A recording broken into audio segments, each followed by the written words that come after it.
tant que juif, né juif, de famille traditionnaliste, père traditionnel et mère non pratiquante, je me dois en tant que juif de témoigner de ce que le Christ a fait pour moi. Par cette révélation qui a dessillé mes yeux le jour béni de mon baptême, le 26 septembre 2019, où j'ai été immergé dans le lac de ma ville et sorti des eaux baptismales, transformé, transfiguré. Mon âme, mon esprit, mes yeux, ma vision des choses était tout à fait différente. Les écrits saints n'étaient plus voilés à mes yeux. Et je pouvais comprendre que le Christ, Jésus, était venu pour nous ouvrir ses yeux. Et nous sommes une poignée de juifs aujourd'hui. Ces yeux qui ont été aveuglés pour ne pas voir la lumière, il y a 2000 ans, qui s'est présenté à eux. Ces yeux, pour moi, qui étaient choisis et je peux dire, a le privilège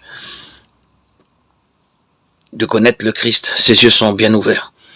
Et je témoigne par cette présence vivifiante qui anime mon quotidien, jour après jour, qui est cet Esprit Saint, qui fait de moi un homme de foi, un homme totalement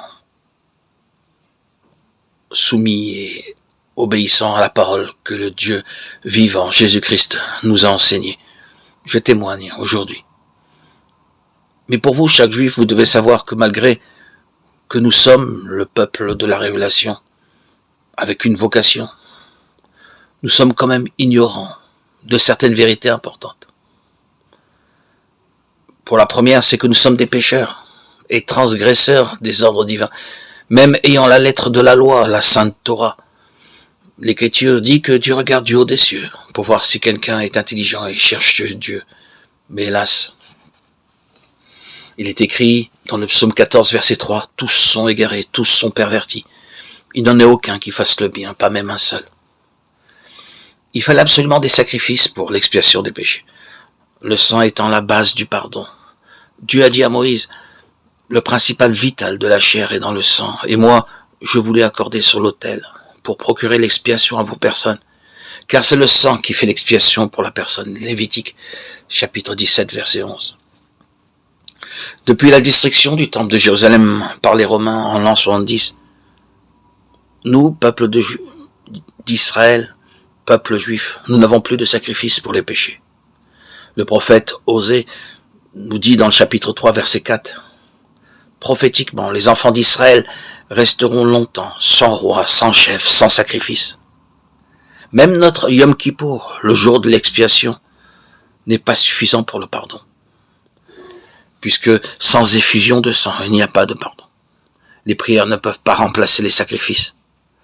Le sang de l'agneau Pessah, de la Pâque, fut placé sur chaque maison pour couvrir chacun des fils d'Israël. Exode, chapitre 12, versets 5 à 7.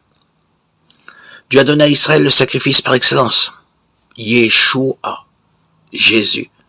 Yah, pour les premières syllabes qui veut dire Dieu. Shua, le Sauveur, le Dieu Sauveur. Que toutes les nations ont reconnu comme